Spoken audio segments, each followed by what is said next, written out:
Ya que el escriba, este escriba que dijimos que era un especialista, ¿se acuerda? ¿Cuál es la palabra griega del escriba? Nomikos. ¿Sí se acuerda?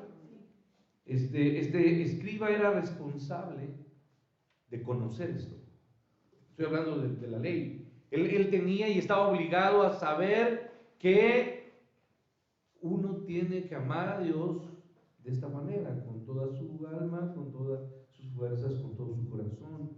Pero también era igual que todos responsables de los que han vivido. Todos somos responsables de obedecer la ley de ¿quién? De Dios. Y sin embargo, hermanos, yo tengo que decirle, ¿quién puede cumplir la ley de Dios? ¿Quién? Nadie. ¿Quién puede amar a Dios perfectamente como lo está exigiendo la palabra de Dios? Gálatas 3, por favor, me acompaña. Rápidamente tengo que ir a varios textos que usted tiene que conocer y que apuntan a esta respuesta, porque todos los que dependen de las obras de la ley están bajo maldición. Repito, todos los que dependen de las obras de la ley están bajo maldición, porque escrito está: maldito todo aquel que no, o que dice, que no permaneciere en todas las cosas escritas en el libro de la ley para hacerla. A ver, entonces, hermanos, cualquier persona que incumple en algo en la ley es que maldito, que no permanece. Y Deuteronomio 27, verso 26, que dice, por favor, si me acompañan también, Deuteronomio 27, 26, dice: maldito el que no confirmare las palabras de esta ley para hacerlas. Y dirá todo el pueblo: amén. Maldito el que no confirmare las palabras de esta ley para hacerlas. O sea, maldito todo aquel que incumple la ley. Y voy ahora paso al Nuevo Testamento. Toqué dos textos del Antiguo, Deuteronomio y Gálatas y Deuteronomio, uno del Antiguo, uno del Nuevo, pero ahora me voy a Romanos 3. Usted lo conoce, 3, 23, por cuanto todos pecaron, ¿qué? Están alejados, destituidos, están fuera, totalmente distantes, están a una proporción inmensa del alcance de Dios, de la gloria de Dios. Entonces, por cuanto todos pecaron, y el más conocido del verso del capítulo 3, ¿cuál es? 3:10, porque no hay justo ni aún uno, no hay quien entienda, no hay quien busque a Dios. Entonces, a ver, quiero aquí la atención. Jesús afirma que, en ningún momento, mejor dicho, afirma que haya posibilidad de que alguno alcance salvación por medio de cumplir, ¿qué, hermanos? La ley. No hay posibilidad de que una persona pueda cumplir y guardar la ley. No hay. Al contrario, el Señor Jesús señaló la absoluta imposibilidad de hacer esto, porque la ley es imposible de cumplir, porque la ley exige obediencia perfecta y total, categóricamente. Santiago 2, por favor, me acompaña. Santiago capítulo 2, versículo 10, porque cualquiera que guardare toda la ley, pero luego dice, ¿pero qué? Pero ofendiere en 5 puntos. O sea, nos van a dar como, tienes 3 oportunidades, ¿no? No, cualquiera que guardare toda la ley, pero ofendiere en un punto, que dice, se hace culpable de todos. Todos, cualquiera. Y promete el cumplimiento de la ley, según la palabra de Dios. Todo aquel que incumple la ley, ¿qué pasa, hermanos? ¿Qué merece? La paga del pecado, ¿qué? Muerte. Entonces, la Biblia promete muerte física, muerte espiritual y muerte eterna. Muerte física, muerte espiritual y muerte eterna. Para todos los que la desobedecen. Y Ezequiel, vaya por favor, Ezequiel 18. Estuvimos leyendo las semanas pasadas Ezequiel. Vaya al versículo 4 de Ezequiel 18:4 y dice la Escritura: he aquí, todas las almas son mías. Como el alma del Padre, así el alma de ¿quién? Del Hijo. Y luego dice: el alma que pecare, esa morirá. Y luego se va al versículo 20, por favor, 18:20, y se repite Ezequiel esta misma sentencia: el alma que pecare, esa morirá. ¿Sí está en su Biblia o se lo quitaron? No lo quite, no lo borre, ahí está, 18:20 de Ezequiel. Cuando usted de repente, usted caminando, usted con alguien y vea algún pecado, usted solamente diga Ezequiel 18:20.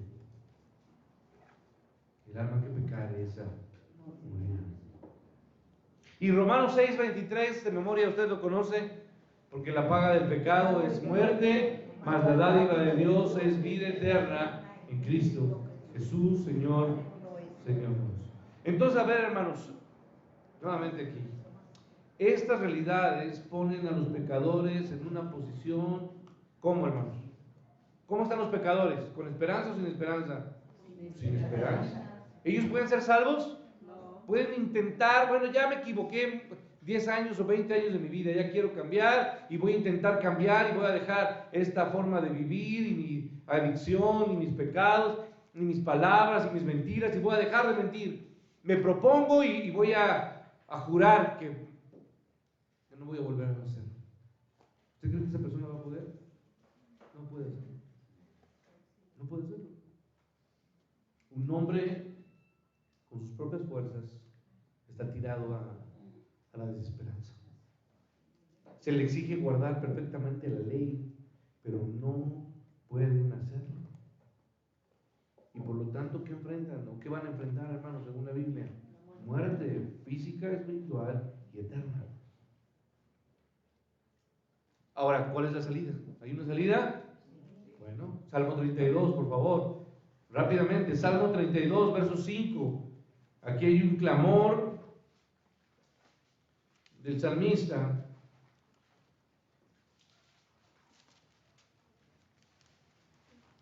Salmo 32.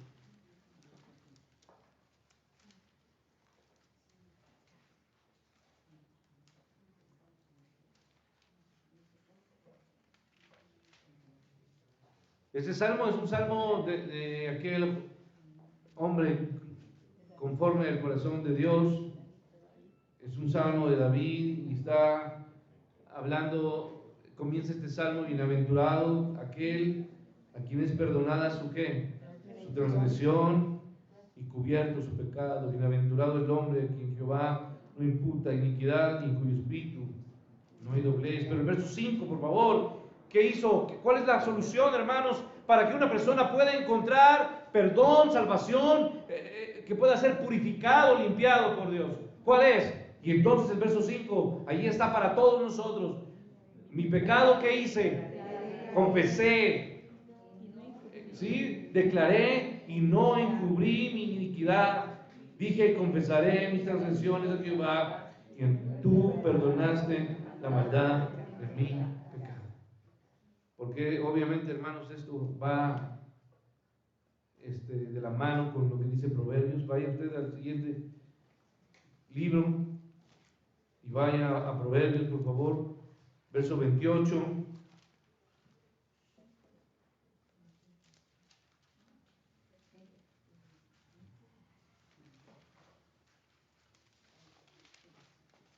Versículo 13, que dice: el que encubre sus pecados no prosperará. El que los esconde, el que disfraza sus pecados, no prosperará, mas el que los confiesa y se enmienda y se aparta, alcanzará ¿qué? Misericordia, hermanos.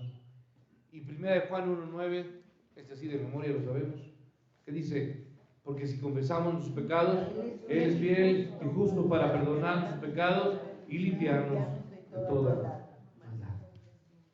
A ver, entonces, hermanos, el hombre en sus recursos, en sus fuerzas, con sus capacidades, está perdido y sin esperanza. Y la única salida, ¿cuál es, hermanos? Confesar el pecado. Confesar el pecado. Reconocer nuestros pecados. No es confesar el pecado del otro, no. Es confesar nuestros pecados. Y la segunda acción, hermanos, es lo que Lucas 18 nos dice acerca de aquel publicano. ¿Quién era un publicano, hermanos?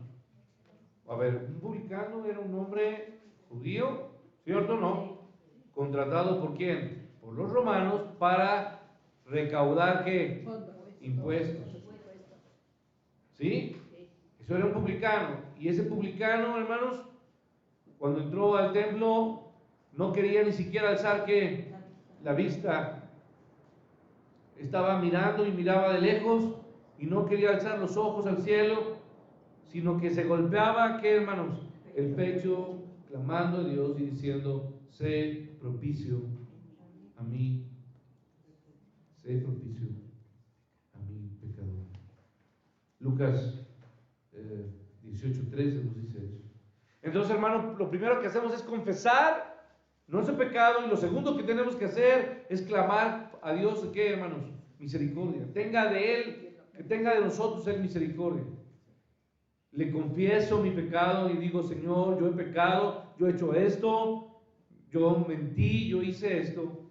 Te confieso mi pecado y clamo a ti, pido tu misericordia.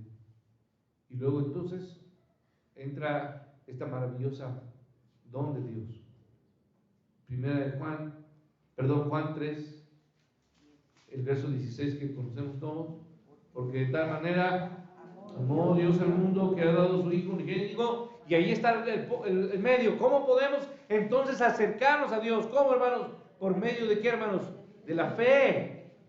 Todo aquel que cree, que en Él cree, no se pierda, mas tenga vida eterna. Y el verso 36, de Juan 3, dice, el que cree en el Hijo tiene la vida eterna, pero el que rehúsa creer en el Hijo no verá la vida, sino la ira de Dios está sobre él. Y Juan 5:24, hermanos, el que oye mi palabra, ¿y qué dice?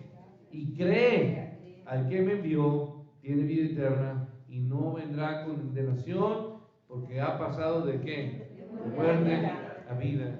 Y Romanos 4:5 dice, mas al que no obra, sino cree.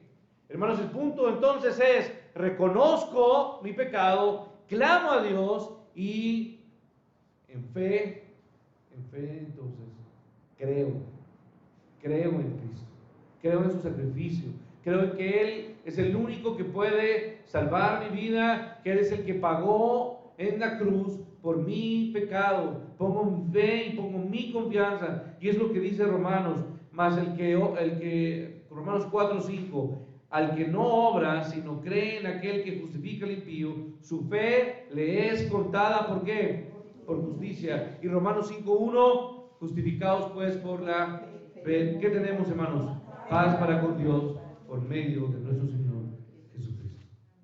Y a ver, hermano, una más, Gálatas 2:16, por favor, acompáñame a Gálatas, y a Efesios, y a Filipenses, y a Pedro. Vamos rápidamente a sus pasajes. Gálatas 2:16 dice, sabiendo que el hombre no es justificado por obras, por las obras de la ley, sino por qué, hermanos, por la fe de Jesucristo.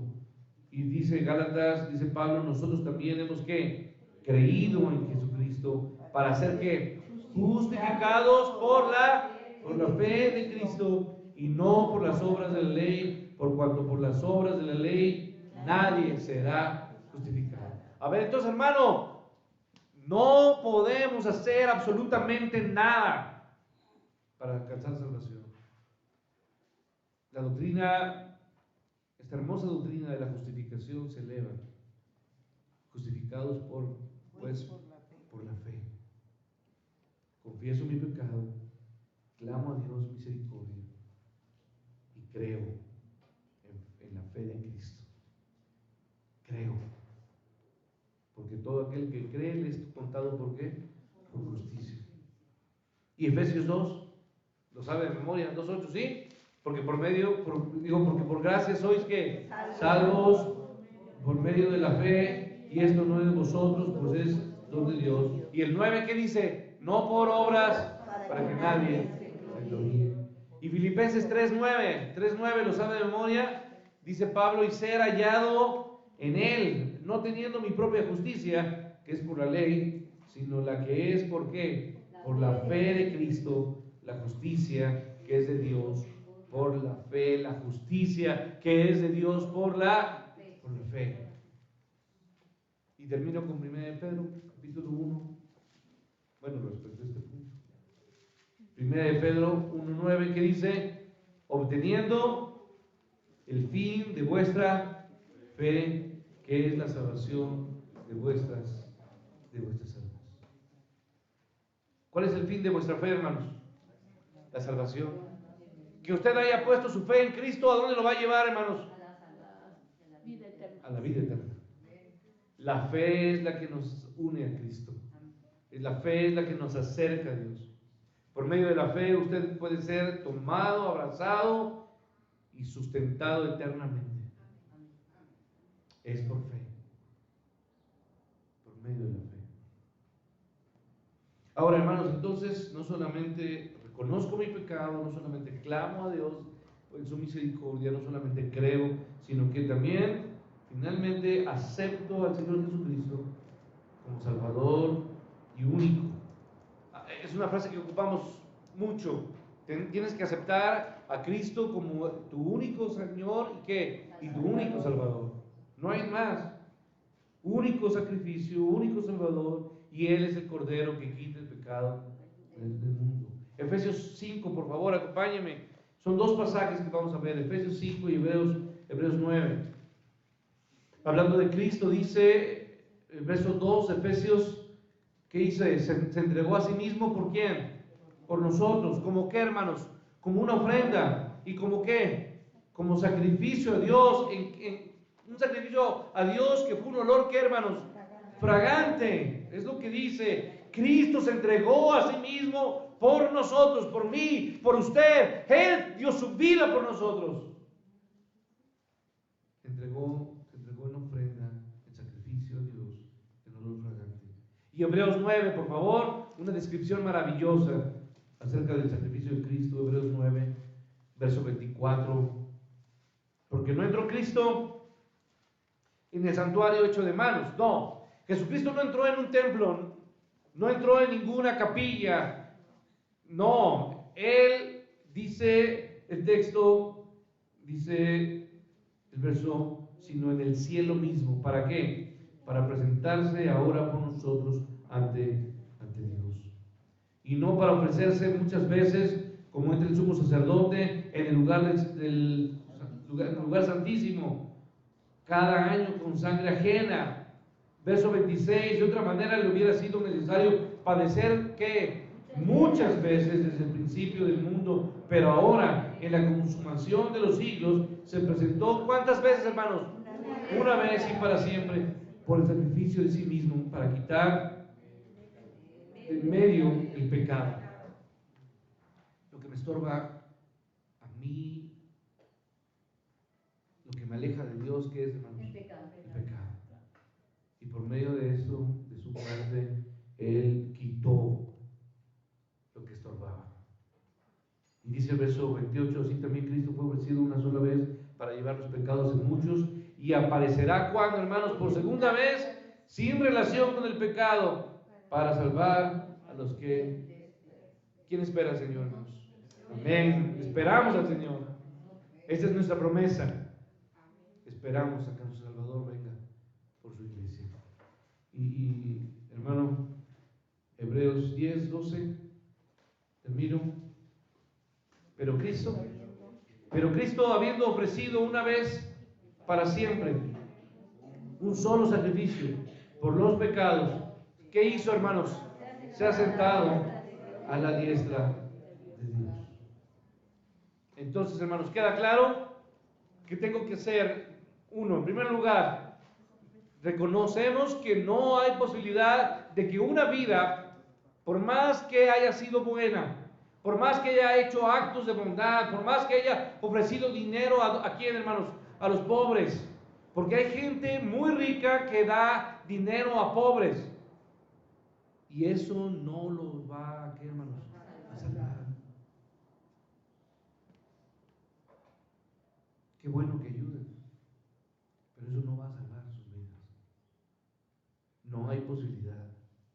La ley lo único que hizo, hermanos, fue llevarme a reconocer mi capacidad y mi posibilidad de alcanzar la salvación por mis obras. Las obras de la carne, hermanos, por más obras que hagamos delante de Dios, son como trapos de inmundicia. No sirven. Todo lo que hacemos, nuestras palabras y esfuerzos que hagamos, hermanos, humanos, son inútiles. Y entonces la única manera de acercarme a Dios, hermanos, es reconociendo mi pecado, clamando a Él, al Dios de la misericordia, y pidiendo clemencia y misericordia de mí. Ten piedad y ten misericordia de mí. Y luego de que confieso mi pecado y clamo a Dios, entonces ahora sí lo que hago es en fe, poner mi fe en Él, porque está repetido en tantas veces: todo aquel que en Él cree, si creyeres serás que salvo. Entonces tenemos que creer en Cristo como el verdadero Señor. Lo acepto como mi Señor y como mi Salvador. Lo recibo y digo: Señor, tú eres mi Señor, tú eres mi Salvador. Tú fuiste el que entregaste, tú fuiste el que en el cielo mismo se entregó y pagó todo, por todo el precio por mis pecados. Y entonces, para esos creyentes arrepentidos, Dios hizo que su Hijo, que no conoció pecado, se hizo pecado por nosotros para que fuésemos justicia de Dios en Él. Y ahora, hermanos, entonces nosotros somos hijos de Dios. Amén. Amén. Justificados en Cristo. Amén. ¿Sí? Y redimidos por su sangre. Y ahora tenemos un Señor y Salvador que es Cristo. Y no temeremos a lo que nos pueda hacer el hombre. Hay muchas cosas que pueden causarnos temor y nos van a traer preocupación y aflicción, pero confiad, yo he vencido al mundo. En el mundo tendréis aflicción. Entonces, hermanos, que nada nos pueda apartar de ese amor tan grande de Él. Es tiempo de... ¿El escriba sabía esto o no sabía esto, hermanos? Y sin embargo amaba a Dios de esa manera. No podemos seguir viniendo a una iglesia. El escriba leía la palabra, se reunía en una sinagoga y nunca había entendido lo que era amar a Dios verdaderamente. Aquel que ama a Dios, entonces, cumple su palabra.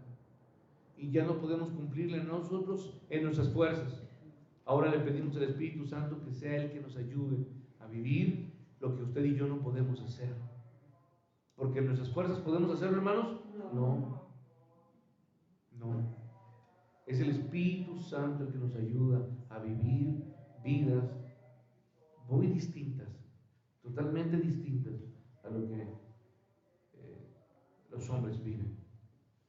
Usted puede hacer de su vida una vida igual a la de este mundo, que no le va a conseguir absolutamente nada, o puede vivir en Cristo una vida totalmente distinta.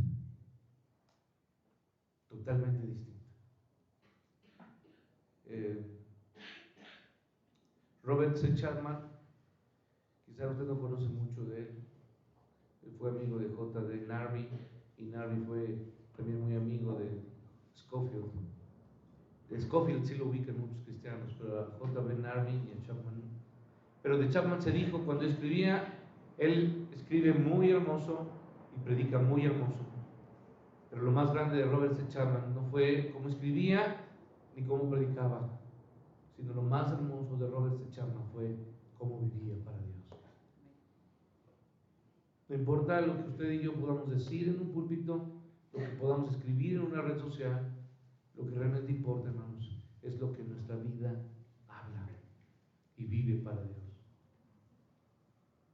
Señor, te doy gracias por tu palabra y yo solamente te pido que nos ayudes a vivir de Dios, vivir a Dios. Ayúdame a vivir tu palabra, Señor.